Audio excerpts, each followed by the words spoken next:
સુરત શહેરના વેસુ વિસ્તારમાં આગની ઘટના બની। Mahavir health and medical relief હોસ્પિટલમાં આગની ઘટના બની। નવનિર્મિત હોસ્પિટલમાં આગ લાગતા દોડધામ મચી। હોસ્પિટલમાં મશીનરી ઇન્સ્ટોલ કરતી વખતે શોર્ટ સર્કિટ લાગતા આગની ઘટના બની। આગ લાગતા ફાયર વિભાગને જાણ કરવામાં આવી। ફાયર વિભાગની 6 ગાડીઓ તાત્કાલિક આવી પહોંચી। ઘટના સ્થળે ફાયર વિભાગની 6 થી પણ વધુ ગાડીઓ આવી।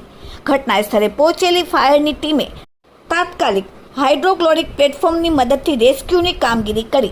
ટેરેસનો ભાગેથી 8 જ્યારે બેઝમેન્ટના ભાગેથી 4 લોકોને રેસ્ક્યુ કરીને બચાવ્યા। ધુમાડાના કારણે સ્મોક ફેલાતા ભયનો માહોલ ઊભો થયો હતો, જ્યાં સદનસીબે કોઈપણ પ્રકારની જાનહાનિ આગની ઘટનામાં બની નથી। આગનું કારણ અંકબંધ શોર્ટ સર્કિટ લાગવાની સંભાવના શંકાઈ રહી છે। હાલ હોસ્પિટલનું કામ ચાલી રહ્યું હોવાથી મોટા ભાગનો સ્ટાફ ગેરહાજર હતો। ફાયર વિભાગે ઘટના સ્થળે પહોંચીને આગ પર કાબૂ મેળવ્યો। હોસ્પિટલના સ્ટાફે રાહતનો શ્વાસ લીધો અને કોઈપણ પ્રકારની જાનહાનિ થઈ નથી। Bureau report, daily India TV, Surat.